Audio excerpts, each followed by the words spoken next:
Hello, and welcome back to the Very Real Estate Effect podcast, show dedicated to real estate investing in Quebec. Today, it's a pleasure to have Dino Orchard from Locationachats.ca. So, hello, Dino. Welcome to the show. Hey, Axel. Thanks for the invite. Very happy to be here.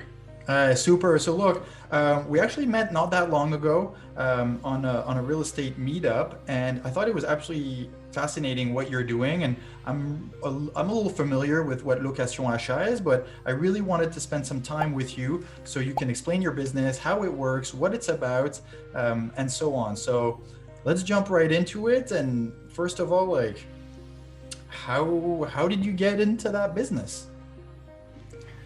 Well, it's very funny because in my previous life, I used to be in the car business. Can you imagine? So I've been in the car business for almost 20 years. Okay. So at one point in my life, I wanted to go into real estate, but there's so much things you can do in real estate. You can buy multifamily units, you can flip. I mean, the list goes on and on. In 2014, I decided to invest in real estate with my wife without knowing what we were doing or the best practices or whatever. Yeah. So we decided to build some new condos and rent them out, which is today probably not the best thing we could have done. But I mean, with the knowledge we had and the experience, that's what we went for. Okay. That being said, I wasn't working my day job in the car business, and I was in real estate also. And I knew that I wanted to do the step in real estate 100%. But again, I didn't know what to do. So I started looking around, networking like we did last week where we met, speaking with others, going in conferences and all that. And at one point, I saw in a conference someone that was talking about rent to own. And it's then that I said, that's exactly what I want to do. Okay. So I started educating myself roughly around 2018. Started educating myself, training, videos, meeting people that done it. And that's where I said, okay, that's where I'm going. So at the end of my career in the car business, I was like I said, on both sides, but it was taking a lot of my time. So I had to make a choice. And obviously, as an entrepreneur, we want to work for ourselves. We want to be free of our time. So I said, you know what? I'm gone. That's it. Bye-bye, bus. So early 2020, I decided to start Locationachats.ca. And so we're 100% dedicated in the rent-own business, helping families purchase their dream home. Wow. So that's where it started. Okay. And so before we even go too deep into it, I'm sure some people are wondering, like, what is basically the model of location achat? And I know it's more common in the US and maybe in other parts of Canada, but in Quebec not that much. So can you just kind of like outline in a nutshell, like, what is it about and how does it work? It's funny you say that because you're so right. It's unknown and unpopular in Quebec, and especially in the francophone side. So when you talk about rent to own, in French it's location achat, people don't really know what it is. And it's mostly English in Canada, very popular.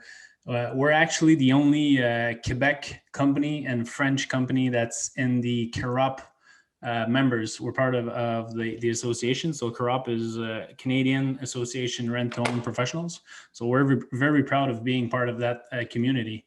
That being said, a rent to own basically is very simple. We help families purchase their dream home. We do two models we have. The first one is helping a family that's trying to purchase his house and is unable because of his credit. And the second one is a family that already owns a house but is about to lose it because they got a 60-day notice or they're unable to refinance once the mortgage is finished. So that's where we come in. So basically, we're going to purchase the house for them. We're going to rent it to them, help them with their credit. And a few years down the road, we sell the house back to them and life is great. Okay, so as you described, like there's kind of two ways, and I'll pick the second one that you described. So I'm owner of a house, and let's say because of COVID, I've had some issues with my job, my credit isn't very good. I'm getting late on my home payments, on my car payments, and stuff like that. My financial situation is deteriorating. And then I get a 60-day notice from the bank saying, hey, you got 60 days to pay, otherwise we're taking the house back. So then I could come to you, and then what would you do for me? Exactly. So in French, it's called un sauvetage immobilier. So basically, what we're going to do is, since the bank is not going to refinance the purchase, the property under your name, what we're going to do is we're going to buy the house. Okay. So it's like nobody knows about nothing. Your neighbors are not going to know, your family, nobody. So we come in, we buy the house. You stay in your house. You don't have to move. Your kids don't have to change community or school right in the middle of the school year. So it's very discreet. Okay. So usually those type of customers are in a bad situation. Like you said, could be COVID, could be a divorce, could be a health issues, whatever. Mm-hmm. They're not bad people. They're just struggling with in a bad time in their life Yeah. or whatever. Yeah. So they probably have debts also, credit card debts, cars or whatever. So Mm-hmm. we're gonna analyze the whole situation. We're not only looking at the property here. We're gonna look at the whole financial transaction. That being said, let's say they have payout of 200 grand and the house is worth 350 and they have $50,000 of debt. Our plan, when we are capable to do it, is to buy the property at 200 grand and take the 50 grand of debt. Mm-hmm. So we're going to put that under a mortgage to have lower payments because they are unable to do it. The plan with these people is to put the counter at zero for them to start fresh, you know? Yes. So they're only going to have one payment instead of having the mortgage, the insurance, the credit card, everything else, you know? Mm-hmm. So it's going to give them room to breathe.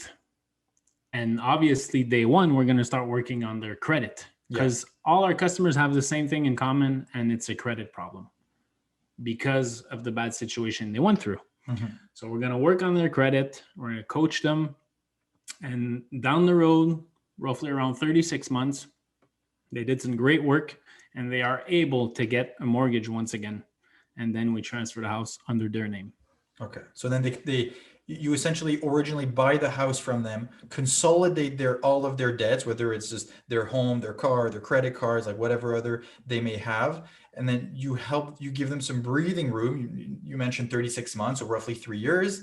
And then after that, they're able to buy the house back from you. Now, I was going to say that's fantastic from their point of view. Like, if I may ask, like, what's in it for you? Because it almost sounds like you're doing more of a service to them to consolidate their debt, but like, how profitable is it on your side? Well, when you look at it on the investor side, obviously we're in the business to help others, okay? But nothing is free, okay? No. We're not Mother Teresa, but every month we're gonna give them a rent that they need to pay. And obviously on the rent, we're going to have a cash flow. Mm-hmm. Also, even though we bought the house at a rebate, we're still going to sell it to them as a rebate. Okay. At a rebate, I'm sorry. Yeah. But we're still going to make a profit when we sell the property. So you have the cash flow point of view and you have the price that you're going to have once you resell the property. Mm-hmm. Don't get me wrong. A house that's worth 350 grand that we're paying like 250. I mean, that's our warranty, you know, that's our safety net, you know? Yeah. Yeah. That's your margin of safety on the purchase side. Yeah, exactly. But we're really in it to help the families, help others. Yes, we could make more money if we want, but that's not really our business model. We're in it to help the people. But like I said, cash flow, and price of the house after. Mm-hmm. And the price is roughly 4% more a year that we're going to add on the price of the house. And like I said, when we purchase a property, there's the acquisition costs. So you have the notary, the lawyers, and all that. We have to pay for them at the beginning, but at the end, it's the customer that's going to pay for them. So like I said, nothing is free. You have to pay for our services, but you get a good deal and you're well taken care of. Yeah. And I was going to say, from from the seller point of view, from your client, as you said, like you may be in a tough financial situation, but you want to stay in your home. You have your neighbors around. Your community is here. Your kids are in school 2 blocks away. Like there's also huge value in having someone help you stay in your home and ensure that continuity. And they must really appreciate, as you mentioned, that it's discreet. You don't tell anyone. No one is proud to say like, "Oh, I'm on the verge of going bankrupt. I need some help." And actually, that was going to be a, a lead to the next question is, how do you find people like that? Because no one advertises that they're about to lose their home. So yeah, you can look at the 60-day notice that are published, but how do you go about finding potential deals? You see, Axel, that's a very good question. And that's the very sad part of the story. And why I say that is when we started the business in 2020, we wanted to help people that had a 60-day notice. We wanted that to be our main focus, because there are over 500 people a month in Quebec that get 60-day notice. That was before COVID. That being said, so we started advertising a lot because we have a website, social media and all that. We were advertising like crazy on the 60-day notice. I don't know why, but customers do not reach out. I don't know if they're ashamed, if they think they're going to find a better solution. And I understand the position they are. I totally understand where they're going, what they're going through and all that. So obviously we had to change a bit our advertisement and going more on the rent to own side. But so to answer your question, we do advertise. We have a website, we have a YouTube page. So a lot is being done on that side, but we also have a team on the ground because in Quebec, we have the opportunity to have le registre foncier, which is totally public, and everything is public. So you see everything you need. There are some flat platforms out there that is going to make your life a bit easier than le registre foncier, because le registre foncier is very old school and it's archaic navigation. Exactly. And it's probably the only website that I know that closes at night, which is totally ridiculous. But hey. So we have like others like Mon Prospecteur, there's GLI, there's many out there. It's probably like a membership you can get. So we have a team that we have those tools that we give them. And they in the whole Quebec province, they have like their sector. And when there's a 60-day notice that pops out, they're old school gonna go knock on the door. And there's really no other way around it, because the only information you get on those websites is the address of the property, the name of the owner, the 60-day notice. You don't have a phone number, you don't have an email, you don't have nothing. So the only way to reach out is to go knock on the door. And it's more cost intensive on your side, because someone needs to go over there and drive over there and take an hour and stuff like that. But at the same time, it's good because right away it pushes to create a human relationship and connection and say, look, I'm not here to steal your house. I just want to help you. I might have a solution.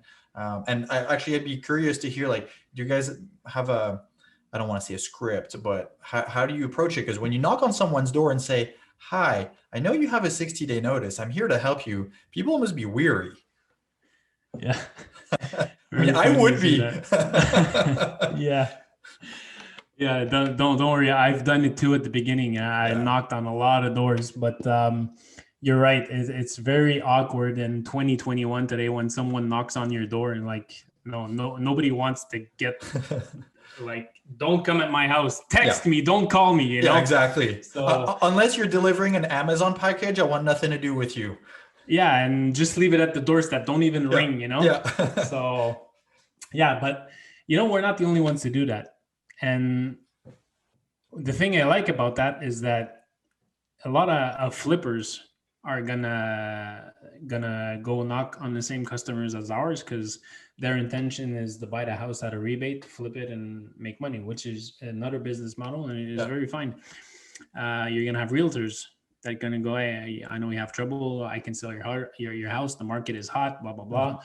And then you have us that comes and knocks on the door and say, and we do have a script, by the way. So it goes like this. So Mr. Axel, my name is so and so, and I know you have issues with the CIBC, and I am here to help. I am not a lawyer. I'm not a cop. I'm not a huissier, bailiff, I think you call it. But yeah. So exactly. So I just want to help you find a solution for you to keep your house. So very simple. So I think I have that advantage on others because our intentions is really to help the customer to stay in his house and without nobody knowing nothing, which the others really want the customer to leave, either sell their house, flip it, or whatever. But the thing is you still have to earn his trust. Yeah. And he still has to let you in the house, and you still have to go sit at his table and get to know the person the situation is in and all that. So that's the tough part. Yeah. Once you went through that barrier and you're sitting on his kitchen table and he's telling you why he's in that situation, it's much easier at that point. And as you said, not only do you have to gain his trust, and versus the other people who may knock at his door, you're the only one to say, I want to help you stay in your home. Everybody else is trying to get you out as quickly as possible. Now, once you're in, and as you said, at the kitchen table, then I can just imagine the conversation where you say, all right, really, we're going to have to talk about all of your personal finance. How much debt do you have? And I can just imagine the awkwardness of like, oh, there's the car and there's credit card and there's this. And in a lot of cases, I suspect sometimes there's also a health issue. And so it becomes quite complicated from a human perspective. And I'm sure you have tons of funny stories, by the way, to share, but maybe we can go through that at the end. So just to continue with the process. So now you're in their kitchen and you have to ask for their complete financial situation. What's that like? You would be very surprised, Axel, how the customers open up. Okay. Sometimes you're not even sitting at the table yet, and they already tell you all their stories. Sometimes you're in the doorstep, and they're telling you all the story. You're not even in the house yet. I'm going again on the trust factor. I think that when they trust you and they feel that the person in front of them is trustworthy and he's there for the right reasons and all that, I think they're going to open up very quickly. Yeah. I've saw with my own eyes many customers crying their heart out. I can imagine. In a bad situation. Yeah. I had some. I coach some students, and I even have some students that went knocking on doors, and I had to do like a conference call with the student and the customer, crying on the phone. It's like they're very in a bad situation. You can feel it. You know that it's not. They don't want that, but they're in that situation. It's so you're trying tensed. to help. Yeah, very tense, very tense. And some you can't even help. That's the sad part. You know, I've had it happen maybe once or twice that I had to tell a customer that, you know what, buddy, the best situation for you now is to sell your house. Yeah. And that's the killing part, because you were sitting at their table and you saw the couple that's struggling in front of you, and you met their little daughter that's 6 years old, and they want to keep the house, and they want trying to find a way. He has a second job, and you're trying to put all the numbers in order to make it work.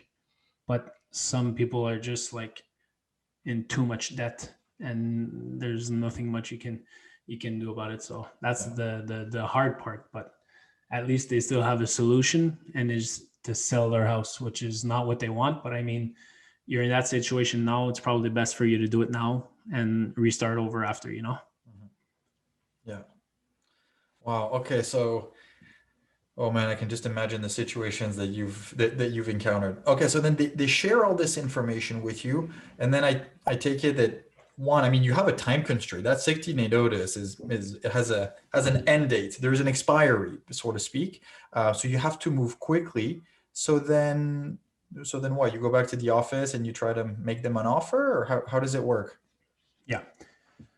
First of all, there is a deadline, but you have to understand that the deadline is not 60 days. You're at least Like when a customer gets his first 60-day notice before the bank forecloses the house, you at least have 6 to 10, maybe 12 months before it happens for real. Okay. So Okay. there is some time. Mhm. Obviously, you don't want to wait until that time, because once No. you get the 60-day notice, you have 60 days to turn around.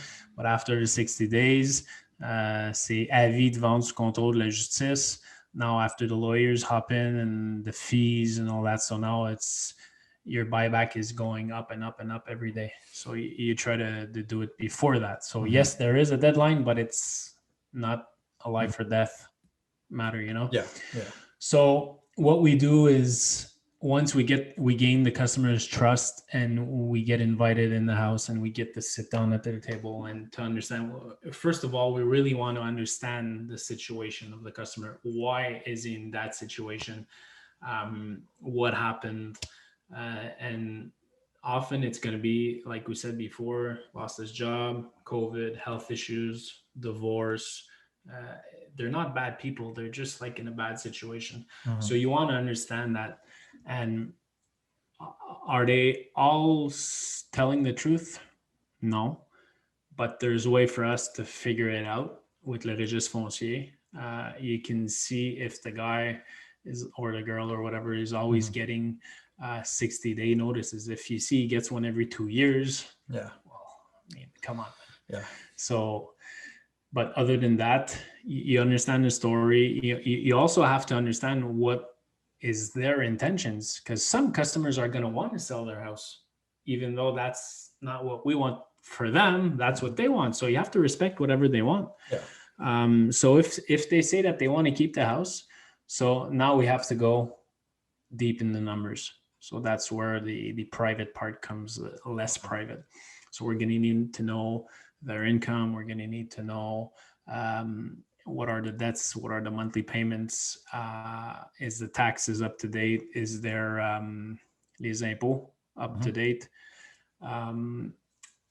and soon, not soon, but I mean more often than usual, with all the debt they have, Mhm. like a credit card. You have a $20,000 credit card that's full. Your monthly payment, minimum payment is probably going to be $500 or $1,000, whatever. So Yeah. you have to pay that plus your Mhm. mortgage, $1,500. You're at $2,500 plus your car. You're at $2,000, and you add and add and add. Yeah. And just to get through the month, they probably Yeah. have a payment of $4,000. Yeah. Well, And after when they we, make two. yeah, Yeah. yeah, well, they make two. Yeah. And so then we come in, we buy the house, we put all the debts, and we're able to give them a rent that's going to be more like $2,000. Yeah. So instead of four, they're at two. So they save $2,000. Mhm. And so now they can take their head off the water and breathe. Yeah.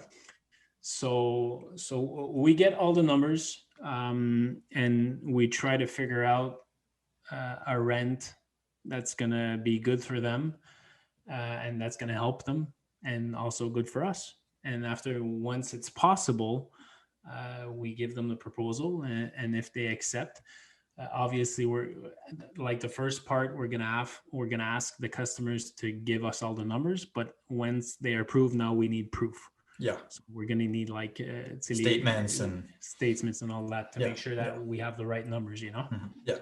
And that you're putting yourself in a situation that is representative of the reality, and there isn't some other debt that they didn't tell you about that puts the whole deal in jeopardy. So for sure, once Exactly. you all decide to move forward, you actually need to put some real numbers on it and get the details and so on. And I bet this is also where people are like, oh, well, there's also this one debt I didn't tell you about, where that comes out later in the process that might change everything. So then I take it, I wouldn't say it would be a regular transaction, but then do you even do an inspection on the house?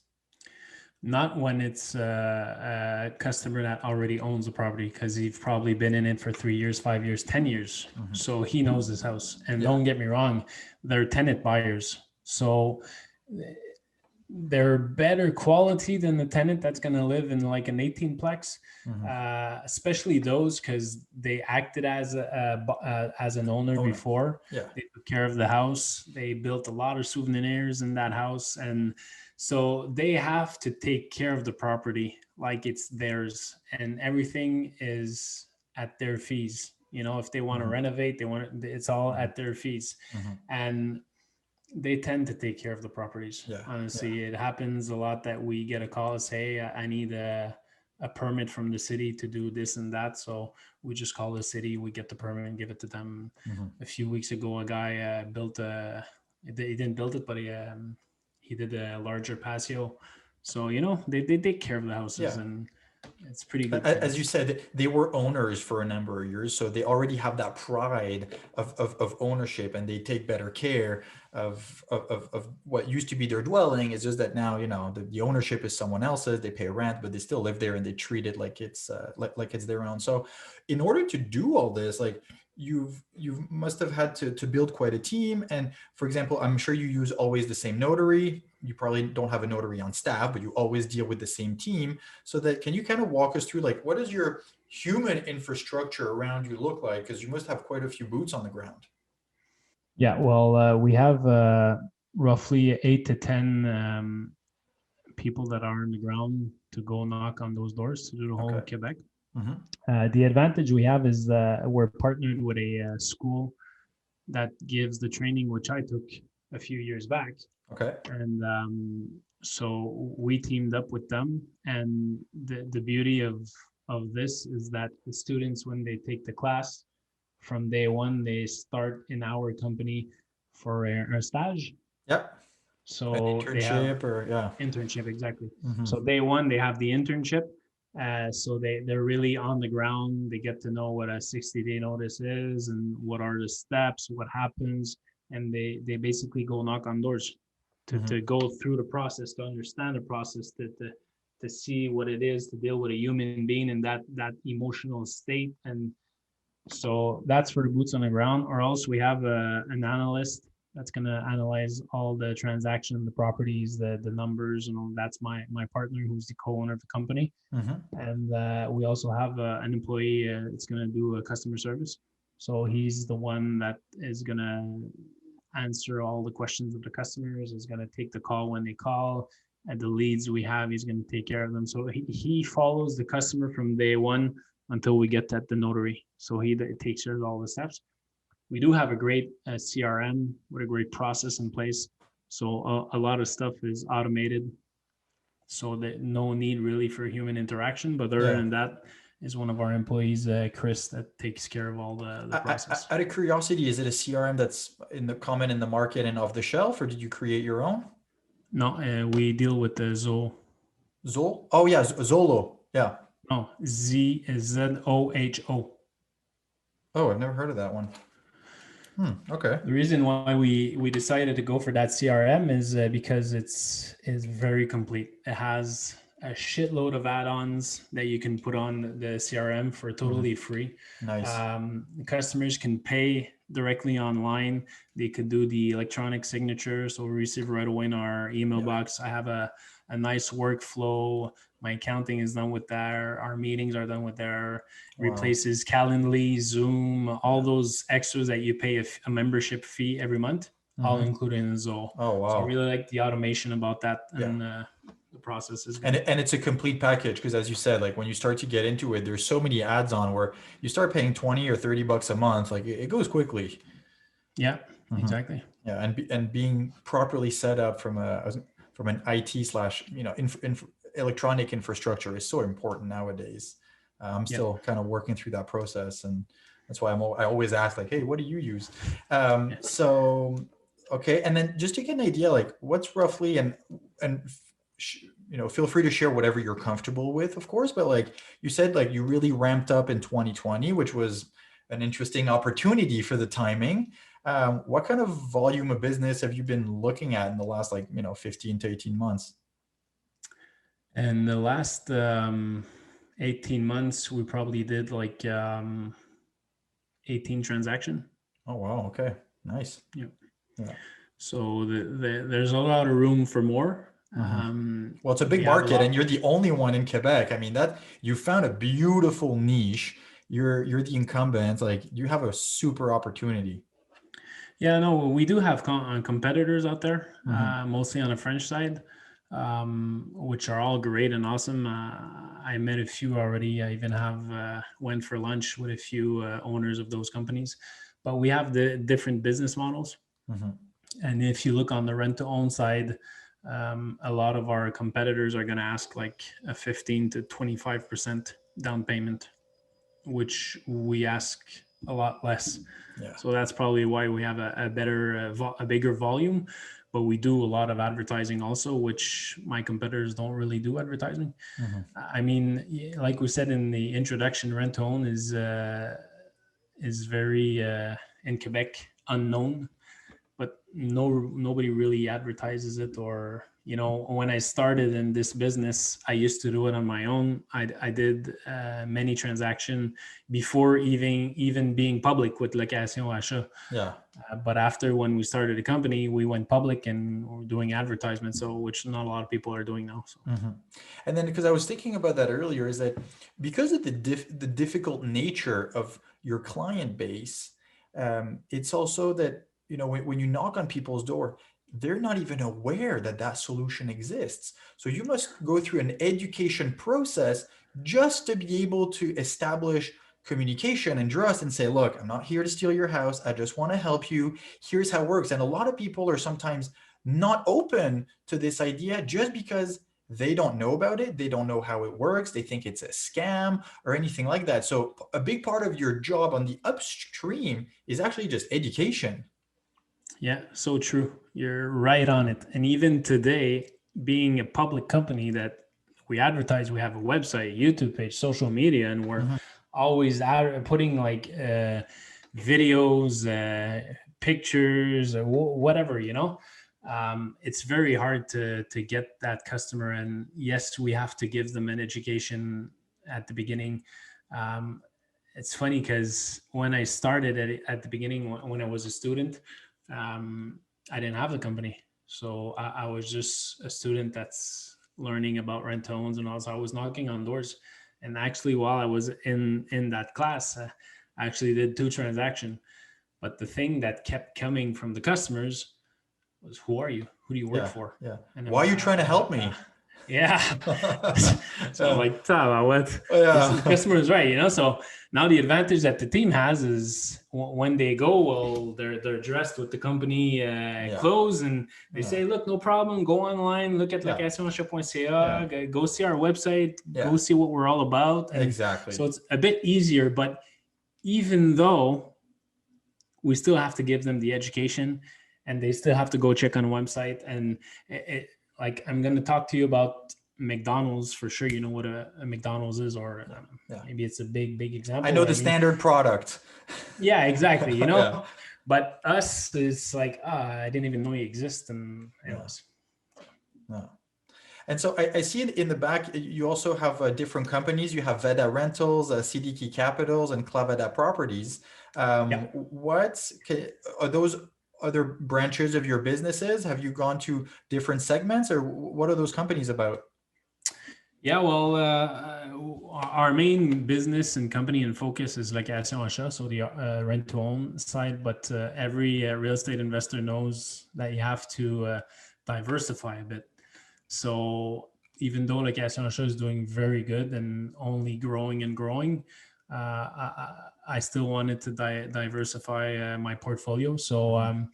we have a short-term rental niche with is Veta Rentals. So we have, as we speak, 3 cottages are being built that we're gonna do short-term rentals. We're actually looking to buy properties in Florida also to Okay. do short-term rental. So that's gonna be like our short-term rental branch. And City Key Capital and Clevada Properties are companies we own, which are U.S. entities. Okay. We buy multifamily units in the U.S. Unfortunately, buying multifamily in Quebec is not for me. It's La Régie du expensive. Logement and all that, Yeah. I don't really like. And yes, very expensive, Hmm. not really cash flowing.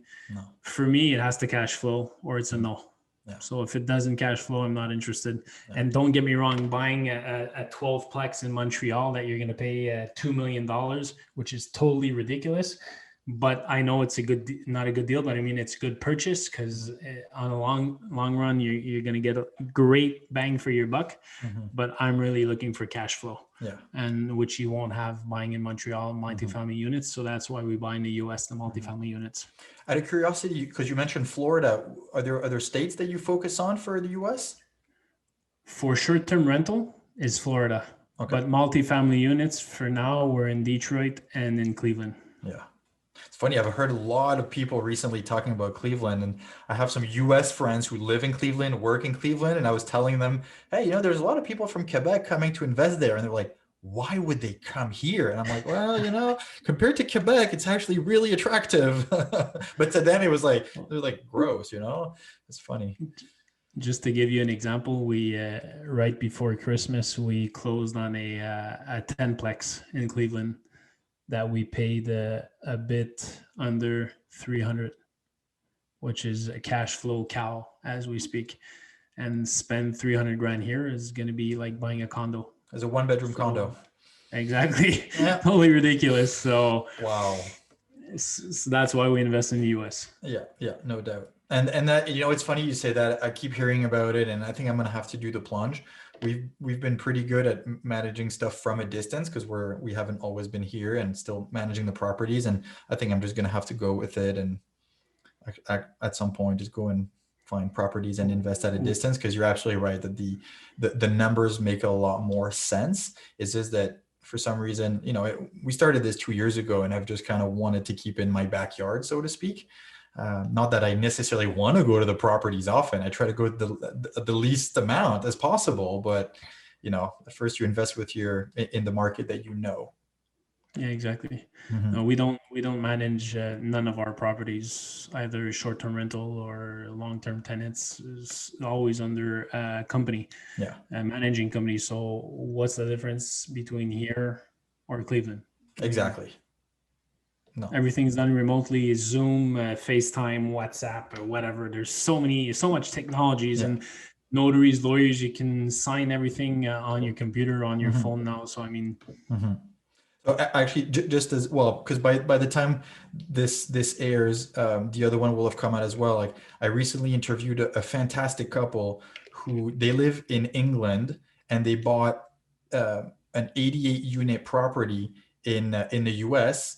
They closed the deal. They've been rehabbing it and stuff. They've never seen the property. They've never been there. And it works. And they say it's cash flowing. We're, turning tenants. We're doing renovations. We have boots on the ground. And it just kind of reopened my eyes to, you can do it, not going there physically. As you said, like with Zoom, with FaceTime, you can do anything you want now. I've never seen my 10-plex in Cleveland. I've never seen our 18-plex in Detroit. Yeah. I mean, half of all the rent-to-owns we have, I haven't seen them physically. So, I mean. Yeah. Good for you, man. You've been you've been really good at building the infrastructure and the team around you, so that you delegate and other people work. And the more you grow your pyramid, so to speak, the more you become selective with the tasks that you actually perform, so that you really make sure you're always adding value instead of doing stuff. I'm sure at the beginning it wasn't always like that, but now you've been quite successful at it. Well, you have to work on your business and not in your business. Yep. And honestly, I'm so well surrounded. I have a great team, great partners, and I'm in the morning mastermind 6 days a week with a gang of entrepreneurs who are crazy and like-minded as me, and they help me a lot to grow. Yeah. And we all help each other out, and I think everything's in the mindset. 80% is in the head. Yeah, exactly. So true. All right. One last question, Dino. Where can people find out more about you? And so 2 questions. And then how can the audience help you?